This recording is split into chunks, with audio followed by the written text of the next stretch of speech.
Hi, folks. This is Don Meissner. I'm here with Russ Eddy for this week's report. And Rust, what do you have for us today? Okay, well, today let's go back out west to one of my road trips out there.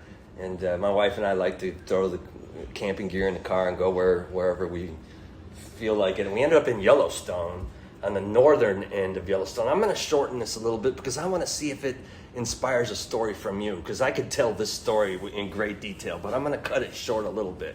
We got up early one morning and drove into Yellowstone, and there were a bunch of cars, and I could tell they were scoping wolves. So we went and joined the group, and sure enough, they had their scopes on this pack of wolves that had been reintroduced to Yellowstone, and it was absolutely enthralling and dramatic because the wolves were hunting an elk, and they had the elk trapped in the river, and they couldn't hunt the elk in the river, so they'd wait and wait and wait, but the river was too cold and the elk had to come out occasionally, and then they'd chase it and it would jump back in the river. And this happened, it went on for hours until everybody left because they were out. I mean, they had more stamina than we did, and we don't exactly know what happened, but the next day the wolves and the elk were not there, so we don't know if they got their quarry or not. But amazingly, later in that day that I watched the wolves, I went further, about a mile downstream in that same river, and I fly fished, and I caught a cutthroat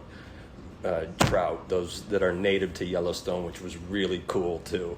So I could really elongate that story, but I wonder if that inspired any of your... Well, it inspires my memory of the times that I used to work with this group from Pittsburgh, Pennsylvania. It was called Family Ties, and I've talked about it here on the radio spot before.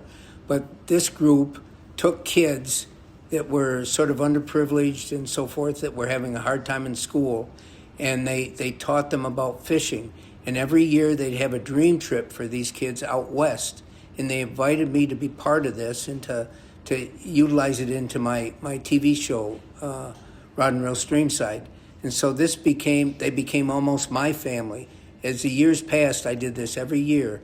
And one of our trips, when we went out west, we'd stay at Montana State University. We actually stayed in the dorm there, and Yellowstone wasn't that far away. And so we went to Yellowstone. And I remember so many experiences there. And when people think about going to a place like a state park like this, I think they think of touristy thoughts. But I remember the interplay with the animals, and I remember being in a traffic jam caused by the bison, the buffaloes that are out there, and believe it, people might not understand this, but the buffalo are considered the most dangerous animal in Yellowstone that people have to be careful of. And these monster beasts, I can only imagine back in the 1800s what went on. But that was part of my experience out there, and I want to elaborate on this a little bit. You bring up another memory. When I was up way in northern Quebec, above the tree line up there, I went up fishing for Arctic char and brook trout and Atlantic salmon, and I always remember this incident where these people that had the camp up there, they said, we have a young wolf that we've been taking care of here. And so I met that young wolf, and it had a name. We named it. And I said, you know what? I want to do one of my Streamside shows where I start the show with this wolf. This is me thinking these crazy thoughts. And so I'm out there doing an opening to the show, and I call the wolf, and I could see the grass moving as it came up to me. And when it finally got to me, it jumped up and it grabbed my hand in its mouth, and the blood was pouring down my hand. Its teeth were so sharp. And it wasn't trying to hurt me, but this was an amazing thing that I wanted to share with everybody, what it was like to be someplace that we all dream about, and the encounters we can have with the animals that are part of that life. That's one of the big rewards, I think, with fishing, is it exposes us to the rest of the world out there in the fishing world, all the animals and other beings that live along those waterways.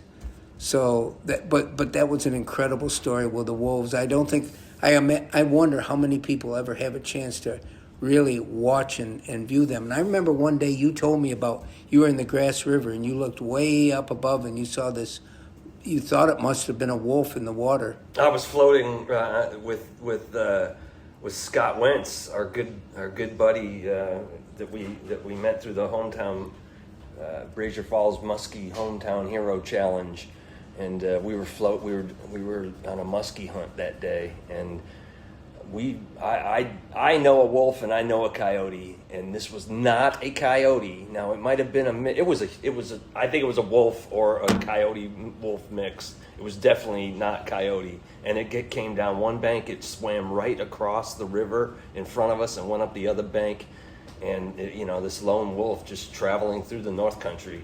I'm convinced they're here. Isn't it incredible, the experiences? What it's like when we cross paths with one of these wild animals. And you said just a minute ago, fishing gives us that opportunity. All of these stories that we're talking about are related to going fishing in one way or another. Well, think about that, folks. Until next time, this is Rust and Don with the North Country Fishing Report.